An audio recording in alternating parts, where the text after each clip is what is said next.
Annyeonghaseyo ya Robun, ketemu lagi di channel aku as Female. Nah, hari ini aku mau ngebahas mengenai film Korea yang udah aku tonton dan menurut aku itu seru banget. Jadi biasanya kan kalau teman-teman tuh banyaknya nontonnya itu drama yang episodenya tuh lebih dari satu episode. Nah, hari ini aku pengen banget ngebahas mengenai film yang hanya satu kali duduk, jadi berlangsungnya hanya 1 sampai 2 jam. Tapi ini seru banget, jadi teman-teman begitu selesai bisa nyambung ke film yang lainnya lagi. Nah, film yang bakal aku bahas hari ini adalah film yang bergenre thriller.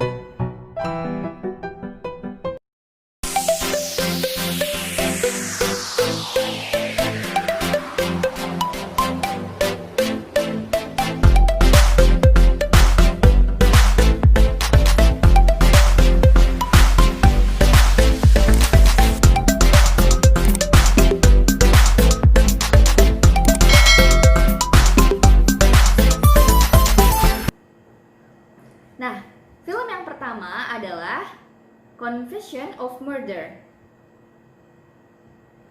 Nah, jadi teman-teman, film Confession of Murder ini diperankan oleh Park Shi-hoo dan Jung Jae-young.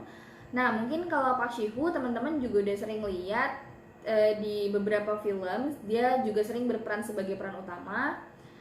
Kalau kalau drama Korea Park Shin-woo yang pertama aku pernah tonton itu yang berjudul Cheongdam-dong Alice. Nah, dia di situ berperan sebagai peran utama juga. Nah, kalau Jung Jae-young ini aku nonton dia pertama kali itu di film ini. Jadi aku nontonnya di film ini duluan, baru aku nonton di Partner for Justice sebagai Dr. Baekbom Sun Sae-nim sebagai Baekbom Sun Sae-nim di situ. Nah, kita kembali ke Confession of Murder. Jadi di film Confession of Murder ini menceritakan tentang si Park Shi-hoo. Di sini dia berperan sebagai murder. Nah, tapi dia tiba-tiba membuat buku yang berisi tentang pengakuannya bahwa dia adalah pembunuh sekian tahun yang lalu. Jadi beberapa tahun yang lalu, lupa tahunnya berapa tahun, tapi itu beberapa tahun yang lalu itu terjadi pembunuhan sadis, bahkan sampai melukai si Jung Jae-young. Di sini berperan sebagai seorang polisi dan dia terluka saat pengejaran pembunuhan tersebut. Nah, jadi karena si Park Shi-hoo ini dia bikin buku mengenai pengakuannya bahwa dia adalah seorang pembunuh, buku ini langsung merebak dan mulailah terjadi konflik-konflik di sini gitu. Jadi ada yang pro, ada yang kontra. Ada yang pro bahwa toh dia udah ngakuin bahwa dia pembunuhnya. Ada juga yang kontra bahwa dia harus segera ditangkap. Nah, proses disinilah yang menarik dan bagaimana endingnya itu teman-teman harus cari tahu sendiri, karena kalau aku sampai kasih tahu nanti itu jadinya spoiler dan jadi nggak seru banget kan. Jadi silakan coba ditonton Confession of Murder ini. Nah, drama yang kedua adalah Heart Blackened. Nah, ini adalah drama yang diperankan oleh Park Shin-hye. Jadi di sini Park Shin-hye berperan sebagai seorang pengacara. Nah, kasus apa yang dia tangani? Kasus yang dia tangani adalah mengenai kematian seorang artis ternama yang merupakan tunangan dari seorang yang kaya raya gitu. Nah, di sini kasusnya dimulai karena karena kematian ini terlihat seperti pembunuhan. Nah, setelah diselidiki, ternyata yang menjadi tersangka utamanya adalah anak dari si tunangannya ini. Jadi anak dari si orang kaya ini. Nah, itu gimana sampai bisa anaknya yang menjadi tersangka? Bisa teman-teman saksikan banget di filmnya. Ini menarik banget karena endingnya itu nggak ketebak. Jadi kayak bikin penasaran dan tahu-tahu endingnya gini toh, kayak gitu. Nah, jadi ini bisa banget teman-teman tonton sebagai film kedua untuk maraton film setelah tadi nonton Confession of Murder. Nah, film yang ketiga adalah Deja Vu. Nah, film Deja Vu ini kalau kita lihat posternya sekilas itu seperti film horor, tapi sebenarnya ini golongannya adalah mystery thriller.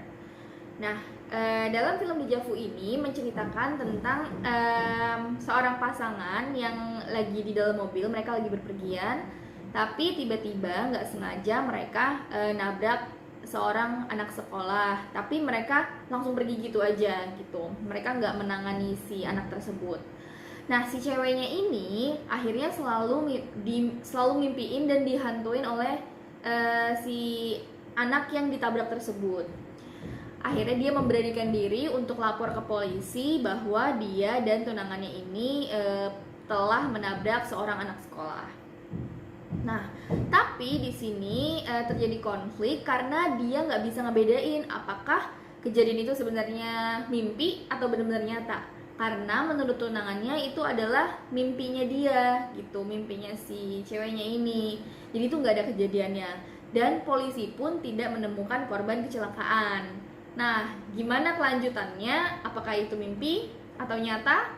Nah, teman-teman buktiin sendiri dan lihat sendiri ending dari filmnya di film Deja Vu. Film yang keempat adalah The Client. Jadi film yang keempat ini adalah The Client, menceritakan tentang seseorang yang dituduh membunuh istrinya. Jadi kejadiannya itu pas dia pulang ke rumah, tiba-tiba dia ngelihat di area depan rumahnya itu udah banyak banget polisi, terus ada banyak banget orang-orang pada berkumpul. Pas dia masuk, ternyata yang meninggal adalah istrinya. Begitu dia masuk, dia langsung ditangkap karena dia dijadikan sebagai tersangka pembunuhan istrinya. Nah, tapi ada seorang pengacara yang sudah percaya sama dia bahwa dia bukan pembunuh istrinya. Akhirnya pengacara tersebut berusaha untuk membuktikan bahwa dia bukanlah pembunuh istrinya. Nah, gimana kelanjutan kisahnya? Teman-teman bisa tonton di film The Client. Nah, film yang terakhir yang akan aku rekomendasikan ke teman-teman adalah The Prison. Nah, jadi di drama ini ya seperti judulnya The Prison, pasti lokasinya di penjara ya. Nah, ini menceritakan tentang seorang mantan detektif yang dijebloskan ke penjara karena dia tuh dinilai melakukan kekerasan kayak gitu. Nah, akhirnya pas dia masuk ke dalam penjara, dia bertemu dengan seorang sindikat yang kejahatannya udah besar banget, dan dia ini menjadi seperti kepala penjara lah gitu, karena kepala di penjara dan banyak anak buahnya gitu. Jadi orang-orang di penjara ini menjadi anak buahnya. Nah, di sini mulai terjadi konflik karena si mantan detektif tentunya dia terbiasa dengan kebiasaan menjadi polisi. Jadi dia sering berseteru dengan para narapidana di sana. Nah, disinilah mulai terjadi jalan ceritanya. Banyak konflik-konflik dan kalau teman-teman yang suka thriller action ini bakalan suka banget.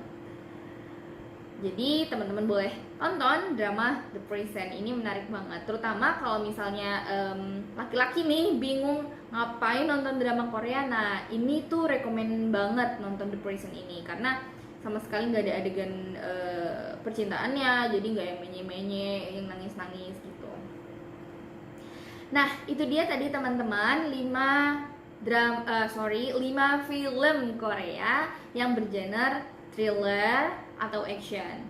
Nah, kenapa aku rekomendasikan genre ini?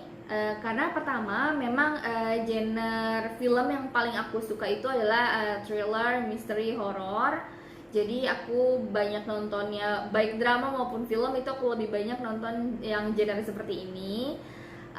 Dan juga aku pengen banget deh matahin pandangan banyak orang bahwa drama Korea itu melulu tentang percintaan, melulu tentang nangis-nangis, cinta gak berujung atau gak dapet pasangan, gak ketemu jodohnya kayak gitu.